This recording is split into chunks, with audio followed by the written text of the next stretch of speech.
अस्सलाम वालेकुम, welcome to my channel voice over by Aamna Shah. I hope कि आप खुश होंगे। कहानी शुरू करने से पहले आपसे रिक्वेस्ट है कि अगर आपको मेरा कंटेंट पसंद आता है तो प्लीज़ मेरे चैनल को सब्सक्राइब करें। आइए कहानी का आगाज़ करते हैं। मौजा हयात नगर लगभग 700 नफूस का एक मुतवस्सित गांव है। इस ज़माने में वहाँ कमोबेश 150 घर आबाद थे। आजकल के बारे में मैं कुछ कह नहीं सकता। इस गांव पर चौधरी मुख्तार की हुक्मरानी थी। मैं चौधरी मुख्तार के हवाले से ज़्यादा मालूमात नहीं रखता था।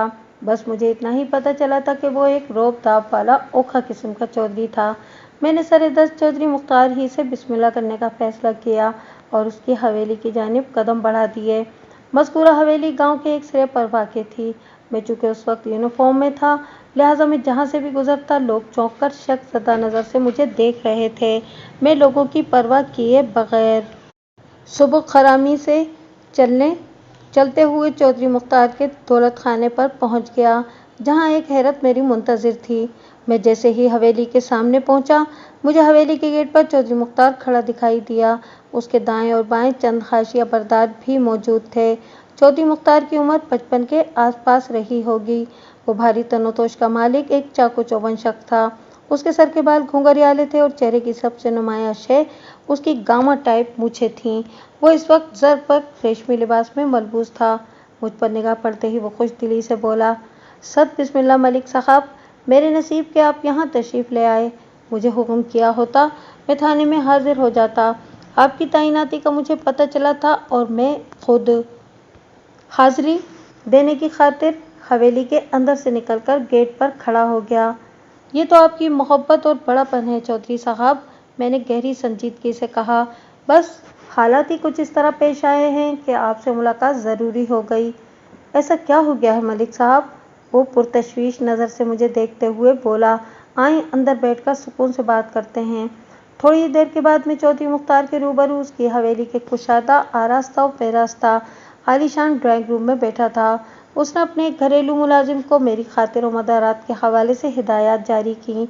जब मज़कूरा मुलाजिम वहाँ से रुखसत हो गया तो उसने मेरी तरफ देखते हुए गहरी संजीदगी से पूछा, मलिक साहब, आप किन हालात का जिक्र कर रहे थे जो आपको आज मुझसे मिलाने का सबब बन गए हैं?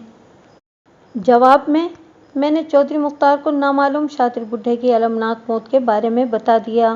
ताहम मैंने चौधरी से उस रात का जिक्र नहीं किया जब मज़कूरा बुड्ढे ने मुझे बेवकूफ़ बनाया था। अलबत्ता असल इमामुद्दीन मोची और इसके पोते का जिक्र भी इस जवाब में शामिल था। चौधरी ने बड़ी तवज्जो से मेरी बात सुनी और मेरे खामोश होने पर सनसनीखेज लहजे में बोला, मलिक साहब, मुझे इस मकतूल बाबे के लक्षण ठीक नहीं लग रहे। मैं चक 672/13 गाँव वे वाले मोची इमामुद्दीन को अच्छी तरह जानता हूँ। वो और उसका बेटा निज़ामुद्दीन भले मानस इंसान हैं। इस बुढ़े को इन लोगों से क्या बैर था जो इस घर का मासूम बच्चा अगवा करके पीर महल के अस्पताल पहुँचा दिया और फिर खुद वहाँ से गायब हो गया। बल्कि आपने बताया कि अब तो इस मनहूस बुड्ढे को किसी ने मौत के घाट भी उतार दिया है। काफ़ी उलझे हुए हालात हैं जनाबे आली। हालात तो वाक़ियतन बेहद उलझे हुए हैं, मैंने इस बात में गर्दन हिलाते हुए कहा। सबसे अहम मामला इस पुरअसरार बुड्ढे की शनाख्त का है। अगर इस नामुराद का नाम और पता मालूम हो जाता तो इस केस को हल करने में खासी आसानी हो जाती। मैंने अभी तक जो तफ्तीश की है इसके मुताबिक वो चक 338, चक 720, चक 672 और पीर महल वगैरह का तो रहने वाला नहीं। हयात नगर मेरी आमद का मकसद भी यही है कि इसके बारे में मालूमात हासिल कर सकूं। आपने बहुत अच्छा किया जो मेरी हवेली तशरीफ़ ले आए। वो पुरखुलूस नज़र से मुझे देखते हुए बोला, मलिक साहब, मैंने हमेशा कानून का एहतराम किया है और तारीख गवाह है कि हयात नगर की जानिब से थाने को सदा ताउन की पेशकश रही है, लेकिन आपसे पहले वाले थाना इंचार्ज। खैर छोड़ें इस बात को। उसने दानिस्ता जुमले को अधूरा छोड़ा, फिर लम्हाती तवक्कुफ़ के बाद इजाफा करते हुए बोला, आप फिक्र न करें, मैं अभी आपके सामने ही पता चला लेता हूँ कि कहीं आपका मतलूबा मकतूल मेरे गांव का वसनीक तो नहीं था। इधर चौधरी मुख्तार की बात ख़त्म हुई, उधर एक मुलाजिम किंग साइज ट्रे उठाए ड्राइंग रूम में दाखिल हुआ। मज़कूरा ट्रे में लवाज़मात खुर्दनोश की बहुतात देखकर मुझे अंदाज़ा हो गया कि चौधरी मुख्तार एक मेहमान नवाज शख्स था। खाने पीने के सामान को मेज़ पर सजाने के बाद मुलाजिम वापस जाने लगा तो चौधरी ने उससे पूछा, करमू, क्या बदरी और कदरी इस वक्त हवेली में मौजूद हैं? जी चौधरी साहब, करमू नामी इस मुलाजिम ने बताया। कदरी तो सबसे हवेली ही में है और बदरी अभी बाहर से आया है। ठीक है, तुम बदरी को मेरे पास भेज दो। जो हुक्म चौधरी साहब, करमू सरे तस्लीम खम करते हुए बोला। मुलाजिम के जाने के बाद चौधरी ने मुझसे कहा कि मलिक साहब, आप पहली मर्तबा मेरे गरीब खाने पर तशरीफ़ लाए हैं, इसलिए किसी तकल्लुफ़ की ज़रूरत नहीं। अल्लाह की नेमतें आपके सामने हाजिर हैं, इनके एहतराम और कुदरत के शुक्राने में शुरू हो जाएं। इसके बाद दोपहर के खाने का नंबर है। मुलाजिम मेरे सामने मेज़ पर जो अनवा इक़साम की अशिया सजा कर गया था, वो 2 वक्त के खाने से भी मिकदार में कुछ ज़्यादा ही थीं। मैंने नेमत खुदावंदी से इंसाफ का आगाज़ करते हुए कहा, चौधरी साहब, इस भरपूर दस्तरखान के बाद दोपहर क्या, शाम और रात के खाने की गुंजाइश भी नहीं बाकी रहती। आप मज़ीद किसी एहतमाम की ज़हमत ना करें और मेरे मसले को हल करने की कोशिश में लग जाएं। मैंने इसीलिए बदरी को यहाँ बुलाया है मलिक साहब। चौधरी बड़े एतमाद से बोला, और खाने के एहतमाम से भला ज़हमत का क्या लेना देना, ये तो रोज़ का मामूल है। मैंने खाने और खिलाने के मौजू को फ़िलहाल एक तरफ रखते हुए गहरी संजीदगी से पूछा, लगता है ये बदरी और कदरी आपके ख़ास बंदे हैं। मलिक साहब, आप एक ज़हीन और मौक़ा-शनास पुलिस ऑफ़िसर हैं। आपने बिल्कुल दुरुस्त अंदाज़ा लगाया है। वो तारीफ़ी नज़रों से मुझे देखते हुए बोला, बदर उर्फ बदरी और कादिर उर्फ कदरी जुड़वा भाई हैं और मेरे ख़ास खिदमतगारों का दर्जा रखते हैं। करमू ने बताया कि बदरी अभी बाहर से आया है। मैंने इसीलिए इसे यहाँ बुलाया है कि इसके पास ताज़ा तरीन खबरें होंगी। ओह, वेरी गुड, मैंने सोच में डूबे हुए लहजे में कहा। इसी वक्त बदरी ड्राइंग रूम में दाखिल हुआ और मुझ पर एक उचटती सी निगाह डालने के बाद वो चौधरी मुख्तार के सामने 10 बस्ता खड़ा हो गया। बदरी एक तनुमंद और कवीउल जुस्सा शख्स था। उसके चेहरे पर एक ख़ास किस्म की करख्तगी थी। वो हाथ पाँव का मजबूत और दराज कामत था। यकीनन बदरी का जुड़वा भाई कदरी भी इसी गेंडे का होगा। वो लड़ाई भिड़ाई और दंगे फसाद का माहिर भी दिखाई देता था। चौधरियों और वडेरों को बदरी टाइप के खिदमतगारों की अशद ज़रूरत होती है। हाँ भाई बदरी, तुम कहाँ से आ रहे हो? चौधरी मुख्तार ने उससे पूछा। और बाहर की क्या खबरें हैं? बदरी ने चौधरी के सवालात का जवाब देने से पहले एक बार फिर मुझे देखा। मैंने उसकी आंखों में एक हिचकिचाहट सी हिलकोरे लेती देखी। बदरी की इस कैफियत को काइयां चौधरी ने भी फौरन महसूस कर लिया था। वो जल्दी से बोला, ये मलिक सफदर हैत साहब हैं बदरी, हमारे इलाके के नए थाना इंचार्ज। फिर इसने अपनायत भरे अंदाज में इजाफा किया, मलिक साहब अपने ही हैं और एक कत्ल के केस की तफ्तीश के सिलसिले में मुझसे मिलने आए हैं। तुम इनके सामने हर बात बिला झिझक कह सकते हो। चौधरी साहब, मैं ज़रा पीर महल की तरफ गया था, वो ठहरे हुए लहजे में बोला, और मेरे पास एक खास खबर है। मैंने बदरी के ड्रामाई अंदाज पर किसी किस्म का रद्द-ए-अमल ज़ाहिर नहीं किया और ठहरी हुई नज़र से उसे देखता चला गया। मगर चौधरी मुख्तार ने सरसराते हुए लहजे में बदरी से इस्तफसार किया, बदरी, तुम कौन सी खास खबर की बात कर रहे हो? उधर पीर महल अस्पताल से कुछ फासले पर किसी बूढ़े शख्स की लाश मिली है, बदरी ने इंकिशाफ अंगेज लहजे में बताया। अभी तक इसकी शनाख्त नहीं हो सकी। पुलिस इसकी लाश को चीर फाड़ के लिए अस्पताल ले गई है। क्या तुमने मकतूल का चेहरा अपनी आंखों से देखा है? चौधरी ने बदरी से पूछा। जी चौधरी साहब, बदरी अस्बात में गर्दन हिलाते हुए बोला। जब लाश को अस्पताल ले जाने वाला टांगा मेरे नज़दीक से गुजरा तो मैंने टांगे में मौजूद पुलिस एहलकार से दरख्वास्त की कि वो मुझे सूरत हाल के बारे में कुछ बताए। ये जानकर के किसी नामालूम लावारिस शख्स को बड़ी बेदर्दी से कत्ल करके उसकी लाश को झाड़ियों में फेंक दिया गया है। मेरे अंदर बड़ा शदीद नौयत का तजस्सुस जाग उठा था और मैं इस मामले की हकीकत जानने के लिए बेचैन हो गया था। वो सांस संवार करने की गर्ज से थमा, फिर अपने बयान को आगे बढ़ाते हुए बोला, लाश को लेकर जाने वाला पुलिस एहलकार कोई अच्छा इंसान था। उसने मेरी दरख्वास्त पर टांगा रुकवाकर मुझे बूढ़े की लाश का चेहरा दिखा दिया और वो चेहरा मेरे लिए कतई अजनबी था।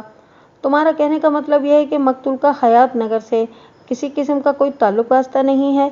चौधरी मुख्तार ने कुरेदने वाले अंदाज में सवाल किया। मेरा यही मतलब है चौधरी साहब, बदरी ने बड़े अदब से कहा। हयात नगर ही क्या, इस बुड्ढे का आले दुआले के किसी भी देहात से कोई रिश्ता नाता नहीं है। मैंने इस बदकिस्मत बुड्ढे को कहीं भी नहीं देखा। पता नहीं वो कौन था, कहाँ से आया था और किसने इसे मौत के घाट उतार दिया। ठीक है बदरी, तुम जाओ और कदरी को भी इस हवाले से होशियार कर दो, चौधरी ने गंभीर अंदाज में कहा। तुम दोनों को अपनी आंखें और कान पूरी तरह खुले रखने हैं और अगर इस अजनबी मकतूल बुड्ढे के बारे में कोई मामूली सी बात भी पता चले तो फौरन मुझे बताना है। मेरी बात समझ रहे हो ना? बड़ी चंगी तरह समझ गया चौधरी साहब। वो किसी बेदाम गुलाम के मानिंद अपने सीने पर हाथ रखकर गर्दन कम करते हुए फिदवियाना अंदाज में बोला, आप फिक्र न करें, हम दोनों बहुत मुस्तैद रहेंगे। बद्री के जाने के बाद चौधरी मुख्तार ने मुझसे कहा, अगर मैं गलत नहीं तो बद्री इसी मकतूल बुड्ढे का चेहरा देख कर आया है जिसकी जानकारी के लिए आप बड़े बेताब हो रहे हैं। आप बिल्कुल ठीक कह रहे हैं चौधरी साहब, मैंने असबात में जवाब दिया। पता नहीं वो बूढ़ा शख्स कौन था, उसने किसके हुक्म पर इमामुद्दीन मोची के पोते सलामू को अगवा करके अस्पताल पहुंचाया और फिर किसके हाथों मौत की नींद जाग सोया। आप परेशान न हो मलिक साहब, चौधरी मुख्तार ने हमदर्दी भरे लहजे में कहा, इंशाल्लाह बहुत जल्द हर इसरार से पर्दा उठ जाएगा। आप अपना तहकीकाती काम जारी रखें और मैं भी इस सिलसिले में कोशिश करता हूँ। मुझे उम्मीद है कि हम इस मकतूल बुड्ढे के बारे में सब कुछ जान जाएंगे। ये तो मालूम हो गया कि इसका हयात नगर से कोई ताल्लुक वास्ता नहीं था। वो दिन दूर नहीं जब हम इसके हवाले से मुकम्मल जानकारी हासिल करने में कामयाब हो जाएंगे। वो अपनी गुफ्तगू के दौरान में हम का सीगा इस्तेमाल कर रहा था जिससे खुलूस और अपनायत झलकती थी। मुझे चौधरी का ये अंदाज बहुत अच्छा लगा। मैंने ठहरे हुए लहजे में कहा, आपके इस बेलोस ताउन का बहुत बहुत शुक्रिया चौधरी साहब। मलिक साहब, आप मुझे शर्मिंदा न करें। मैंने जो किया और जो करने का इरादा रखता हूँ वो सब तो मेरा फ़र्ज़ है जनाब। वो बड़ी आजिज़ी से बोला, आप भले इंसान हैं इसलिए मेरे खुलूस पर शक नहीं कर रहे। मैंने यही बात कादिर बख्श को भी समझाने की कोशिश करी थी और करता रहा था, मगर इसने कभी मुझ पर भरोसा नहीं किया। खैर, गुजरी बसरी बातों का तस्करा करने का क्या फ़ायदा। चौधरी ने दानिस्ता बात को लपेट दिया तो मैं चौंक उठा। थोड़ी देर पहले भी उसने साबिक थाना इंचार्ज शहीद कादिर बख्श के जिक्र पर अचानक खामोशी इख्तियार करके मौजूए गुफ्तगू को किसी और जानिब मोड़ दिया था। मैं चौधरी के इस रवैये का सबब जाने बगैर न रह सका। चौधरी साहब, मैंने उसकी आंखों में देखते हुए कहा, मैं महसूस कर रहा हूँ कि साबिक थाना इंचार्ज से आपको काफ़ी शिकायत रही हैं। मुझे नहीं बल्कि उसे मुझसे शिकायत थीं। वो जल्दी से बोला, हालांकि मैंने कभी उसके किसी मामले में टांग नहीं अड़ाई थी। मेरी हमेशा से कोशिश रही है कि कानून का एहतराम करूं और जहाँ तक मुमकिन हो कानून की मदद भी करूं, मगर ये बात कादिर बख्श की समझ में कभी नहीं आई थी। आखिरी दिनों में वो डाकुओं के गिरोह के हवाले से बड़ा सरगर्म रहा था और जबरू को उसके साथी डाकुओं समेत गिरफ्तार करके जेल की सलाखों के पीछे पहुंचाने के लिए नहायत पुरअज़म था। मैं इसके मकसद और हिम्मत का सबसे बड़ा कदरदान था और मैंने डाकुओं की सरकोबी के सिलसिले में इसे अपने भरपूर ताउन की पेशकश भी की थी, लेकिन इसने मेरी मदद लेने से साफ इनकार कर दिया था। वो वन मैन शो किस्म का किरदार था मलिक साहब, और हर चीज़ का क्रेडिट खुद ही लेने का ख्वाहिशमंद। बस चौधरी साहब, मैंने सरसरी लहजे में कहा, हर शख्स के काम करने का अपना एक मखसूस अंदाज होता है। इस सिलसिले में आपका अंदाज मुझे पसंद आया है मलिक साहब। वो तौसीफी नज़र से मुझे देखते हुए बोला, मैं उम्मीद करता हूँ कि हमारी खूब जमेगी। इंशाअल्लाह ज़रूर, मैंने ठहरे हुए लहजे में कहा। अब मैं इजाज़त चाहूँगा चौधरी साहब। आप खाना खाए बगैर भला किस तरह जा सकते हैं। वो अपनायत भरे लहजे में बोला, बहुत कुछ खा पी लिया चौधरी साहब, मैंने ठोस अंदाज में कहा। आपका खाना मुझ पर उधार रहा। इंशाअल्लाह मैं बहुत जल्दी ये कर्ज वसूल करने आपकी हवेली पर दोबारा आऊँगा। मेरी बाहें और इस हवेली के दरवाजे आपको हमेशा खुले मिलेंगे मलिक साहब। वो जज्बात में डूबे हुए लहजे में बोला। मैंने बड़ी कोशिश की कि कभी कादिर बख्श भी मेरी हवेली को रोशनी बख्शे, मगर इस ज़िद्दी शख्स ने एक बार भी मेरे गरीब खाने में कदम रखने की जहमत गवारा नहीं की। बहरहाल लम्हाती तवक्कुफ करके उसने एक रंजीदा सांस खारिज की, फिर बात मुकम्मल करते हुए बोला, मैं आपका शुक्रगुजार हूँ कि आपने यहाँ आकर मुझे इज्जत दी। इंशाअल्लाह बहुत जल्द दोबारा मुलाकात होगी। मैंने उठकर खड़े होते हुए कहा, साबिक थाना इंचार्ज साहब ने जबरू और उसके गिरोह को नथ डालने के लिए आपसे मदद नहीं ली, लेकिन मैं ज़रूर लूँगा चौधरी साहब। इस सिलसिले में किसी वक्त बैठकर हम तफसीली गुफ्तगू करेंगे और एक जामा लाहे अमल के बाद कोई ठोस इकदाम करेंगे। मुझे बहुत खुशी होगी मलिक साहब, वो ममनूनियत भरे अंदाज में बोला। ये खबीस डाकू सिर्फ पुलिस ही का नहीं बल्कि इस इलाके के हर शख्स का मसला है। मेरे गांव के लोग कई बार इनके हाथों लुट चुके हैं, और फिर आपके लिए तो सबसे बड़ी बात यह होगी कि इन शैतानों ने आपके डिपार्टमेंट के एक अफसर कादिर बख्श की जान ली है। वाकई, मैंने सुलगते हुए लहजे में कहा, जबरू और उसके साथियों के इस कसूर को तो मैं कभी भी माफ़ नहीं कर सकता। शहीद कादिर बख्श का खून बहुत जल्द रंग दिखाकर रहेगा चौधरी साहब। इन मरदूदों का खात्मा मेरे ही हाथों से होगा। अचानक मेरे लहजे में बेपनाह करवाहट शामिल हो गई थी। चौधरी मुख्तार ने मुझसे पूछा, आप वापस थाने कैसे जाएंगे? अगर आप कहें तो मैं आपके लिए किसी सवारी का बंदोबस्त करवा देता हूँ। एक फौरी ख्याल के तहत मैंने कहा, मेरे पास एक सवारी है तो, लेकिन इसे चेक करना पड़ेगा। चेक करना पड़ेगा? चौधरी ने उलझन ज़दा अंदाज में कहा। मैं आपकी बात को समझ नहीं पाया मलिक साहब। आपके हयात नगर में एक छोटा जमींदार फिदा हुसैन रहता है। मैंने चौधरी की उलझन दूर करने की गर्ज से कहा। इसके घर में बाला जट नामी एक मेहमान आया हुआ है। अगर बाला जट अभी तक रुखसत नहीं हुआ तो आप इस बंदे को यहाँ बुला लें, मैं इसके साथ थाने चला जाऊँगा। ये तो कोई मसला ही नहीं मलिक साहब। वो एक आसूदा सांस खारिज करते हुए बोला, मैं अभी किसी को फिदा हुसैन के घर भेजकर बाला जट का पता कराता हूँ जनाब। मैंने चौधरी मुख्तार के साथ अच्छी खासी गपशप कर ली थी और मुझे उम्मीद थी कि इस दौरान में बाला जट ने भी अपना काम निपटा लिया होगा। इसने रास्ते में मुझे बताया था कि वो ज़्यादा देर हयात नगर में क़याम नहीं करेगा, बस इसे फिदा हुसैन से अपनी रकम लेना है। इसके बाद वो वापस अपने गांव चक 338 गांव पे रवाना हो जाएगा। मेरा अंदाज़ा बिल्कुल दुरुस्त साबित हुआ। जब चौधरी मुख्तार का भेजा हुआ बंदा फिदा हुसैन के घर पहुंचा तो बाला जट वहां से रवाना हो ही रहा था। चौधरी के बुलावे को वो नज़रअंदाज न कर सका और फिलफौर हवेली चला आया था। मैंने चौधरी मुख्तार से अलविदाई मुसाफा किया, फिर बाले जट के नज़दीक पहुंचकर कदरे धीमे लहजे में कहा, मैं अभी थाने जाने का इरादा रखता हूँ, क्या तुम्हारा घोड़ा मुझे वहाँ तक ले जाएगा? बिल्कुल ले जाएगा सरकार, वो ज़ेरे लब मुस्कुराते हुए बोला, आप आ जाएं। मैं घोड़े की पुश्त पर सवार हो गया। अगले ही लम्हे बाला जट ने घोड़ा आगे बढ़ा दिया। मैं पिछले चंद रोज से जबरू को छापने का मंसूबा बना रहा था। उसने पुलिस डिपार्टमेंट के एक जिरी अफसर को शहीद करके गोया हमारी नाक काट डाली थी और हमें ये पैगाम दिया था कि पुलिस इसके पाँव की जूती है। मैंने इस वाक़ये को कुछ ज़्यादा ही अपने दिलो दिमाग पर सवार कर लिया था। अपने डिपार्टमेंट की आबरू का यही तकाजा था कि जल्द से जल्द जबरू और उसके गिरोह को जेल की आहिनी सलाखों के पीछे पहुंचाया जाए। मैंने इस जेल में जो मंसूबाबंदी की थी उसके मरकजी किरदार के तौर पर मुझे एक ऐसे निडर और बहादुर शख्स की तलाश थी जो जबरू और उसके गिरोह के लिए शनासा ना हो और मेरे थाने का अमला भी जिसके बारे में कुछ ना जानता हो। मैंने थाने के अमले का जिक्र इसलिए किया कि अभी मैं इनमें से किसी पर अंधा एतमाद नहीं कर सकता था और ये बाला जट मेरे मंसूबे की तकमील के लिए बिल्कुल मुनासिब बंदा था। मैंने मज़ीद तसल्ली की खातिर इससे पूछ लिया, बाला, क्या तुमने जबरू डाकू का नाम सुना है? जी थानेदार साहब, जबरू को तो हर कोई जानता है, उसने घुड़सवारी जारी रखते हुए असबात में जवाब दिया। उसने अपने साथियों की मदद से इस इलाके में थरथल्ली मचा रखी है।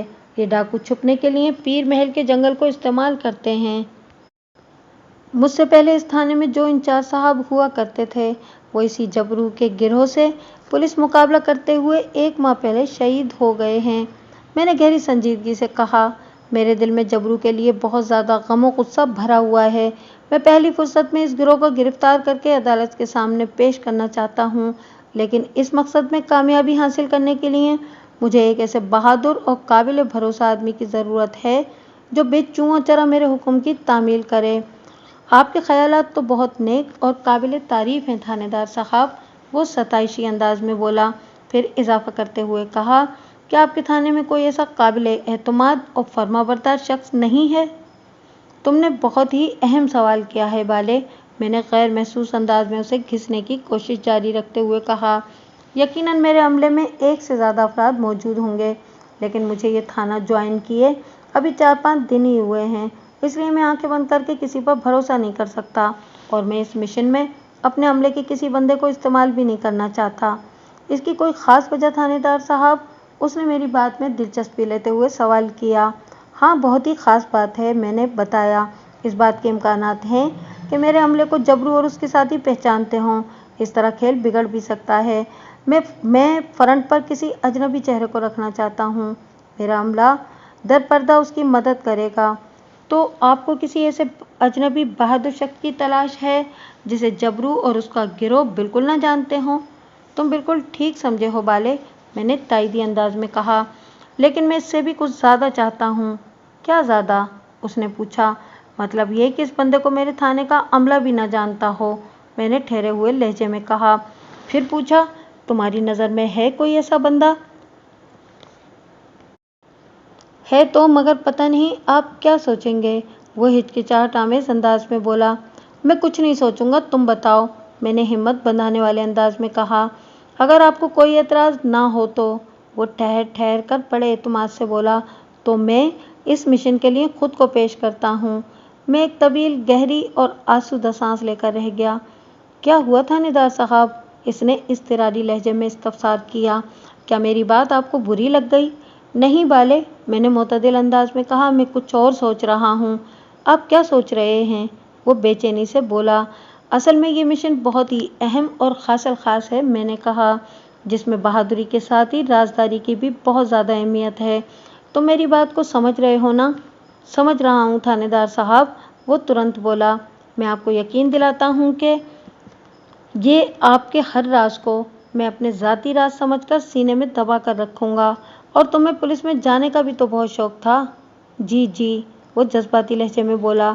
ठीक है बाले, मैं तुम्हारी ये शौक को पूरा कर देता हूँ, मैंने फराग दिली से कहा। तुम इस मिशन में सादा लिबास में वही काम करोगे जो पुलिस एहलकार यूनिफॉर्म पहनकर करते हैं, मगर एक बात जहन नशीन कर लो कि इस मामले में राजदारी और वफादारी बहुत ज़रूरी है। आप बेफिक्र हो जाएं थानेदार साहब, वो बड़े एतमाद से बोला। मैं आपको किसी शिकायत का मौका नहीं दूंगा। तो ठीक है, मैंने कहा, कल तुम किसी वक्त थाने आकर मुझसे मिलो, फिर मैं तुम्हें इस मिशन की तफसीलात से आगाह कर दूंगा। जो हुक्म जनाब का, वो फर्माबरदारी से बोला। थाने से थोड़े फासले पर मैंने बाले से घोड़ा रोकने के लिए कहा। उसने घोड़ा रोकने के बाद मुझसे पूछा, खैरियत है ना? मैं नहीं चाहता कि मेरे अमले का कोई आदमी मुझे तुम्हारे साथ देखे, मैंने कहा, इसलिए मैं यहीं उतर रहा हूँ। कल जब तुम मुझसे मिलने आओ तो यही जाहिर करना जैसे हम एक दूसरे के लिए अजनबी हैं। समझ गया जनाब, वो अस्पात में गर्दन हिलाते हुए बोला। आज इधर जाए बकुआ पर आपके एक कांस्टेबल ने मुझे देखा था, अगर इसने पहचान लिया तो। बाला जट ने एक अहम नुक्ते की जानिब तवज्जो दिलाई थी। जब इससे मेरी पहली मुलाकात हुई थी तो उस वक्त कांस्टेबल नवीद अहमद भी मेरे साथ था, लेकिन मुझे नहीं लगता था कि नवीद ने इस पर ज़्यादा तवज्जो दी हो। तुम इस कांस्टेबल की फिक्र न करो, मैंने तसल्ली आमेज अंदाज में कहा। इसने तुम्हें बहुत करीब से नहीं देखा, लेकिन फिर भी एहतियातन कल तुम थाने आते हुए अपने हुलिये वगैरह में थोड़ी तब्दीली कर लेना, बाकी मैं संभाल लूँगा। तुम्हारा फर्जी नाम है अली नवाज खरल। समझ गया थानेदार साहब, वो मुतमईन अंदाज में गर्दन हिलाते हुए बोला। मैंने बालाजाट को ज़रूरी हिदायत देने के बाद रुखसत कर दिया। कारखाने कुदरत में हर काम का एक ख़ास वक्त मुकर्रर है। 2 रोज़ कब अगर निस्फ जब नकली इमाम दीन मोची ने मेरे क्वार्टर के दरवाजे पर दस्तक न दी होती तो इसी रात में इस नतीजे पर पहुंच जाता जहां इस वक्त खड़ा था। जब 24 नवंबर की रात मेरे दरवाजे पर दस्तक हुई, मैं ज़रूरी फ़ाइलों के मुताले में मसरूफ़ था। इमाम दीन मोची बनकर आने वाले इस बुड्ढे की वजह से मुझे इन फ़ाइलों को एक तरफ रखकर उसकी मदद के लिए क्वार्टर से बाहर निकलना पड़ा था। फिर इसके बाद हालात इतनी तेज़ी से पेश आए कि मुझे दोबारा इन फाइलों को हाथ लगाने का मौका ही नहीं मिल सका था। आज 26 नवंबर की रात थी। थोड़ी ही देर के बाद 27 नवंबर की तारीख शुरू होने वाली थी। अगरचे आज दिन भर की दौड़ धूप ने मुझे बुरी तरह थका दिया था, लेकिन इसके बावजूद भी मैं इन तीनों फाइलों को लेकर बैठ गया था। इन तीनों फाइलों के कवर अलग अलग रंग के थे। एक नीली, एक पीली और एक सुर्ख फाइल थी। नीली फाइल को तो मैंने 2 रोज़ कबल अच्छी तरह देख लिया था। अभी मैंने पीली फाइल का भी मुताला कर डाला, लेकिन जब मैं सुर्ख फाइल की जानिब बढ़ा मुतवज्जा हुआ तो मेरे होश उड़ गए। मैंने जैसे ही लाल फाइल को खोला, इसकी अंदरूनी हालत को देखकर मेरा माथा ठनका। फाइल के अंदर एक अजीब किस्म की अफरा तफरी और अबतरी मची हुई थी। यूं महसूस होता था जैसे किसी ने बहुत जल्दी में इस फाइल के अंदर लगे हुए कागजात को नोच डाला हो। फाइल का कीमा और फीता बंद था, ताहम कागजात की हालत बहुत ख़राब थी। इस अमर में किसी शक की गुंजाइश नहीं थी कि किसी शख्स ने जुनूनी अंदाज में फ़ाइल के अंदर से कागजात खींच कर निकाल लिए थे। जब मैं इन फाइलों को अपने क्वार्टर पर लेकर आया था तो ये तीनों नॉर्मल हालत में थीं, मगर अब इनमें से सुर्ख फाइल फरियाद कुना नज़र आती थी। इसका मतलब है कि सुर्ख फाइल के साथ जो भी हुआ वो इधर मेरे क्वार्टर के अंदर ही पेश आया है। यह ख्याल बिजली के कोंदे के मानिंद मेरे जहन में चमका। اگلے ہی لمحے میری سوچ نے حقیقت حال تک رسائی حاصل کر لی۔ مجھے یہ سمجھنے میں قطعاً کوئی دقت محسوس نہ ہوئی کہ فراڈیے امام الدین موچی کا اس رات فریادی بن کر میرے کوارٹر کے دروازے پر دستک دینا خالی ذلت نہیں تھا۔ مجھے کوارٹر سے باہر لانے کا مقصد یہی تھا کہ اس مختصر سے وقفے سے فائدہ اٹھا کر کوئی میرے کوارٹر میں گھسے اور سرخ فائل میں سے اہم کاغذات پھاڑ کر لے جائے۔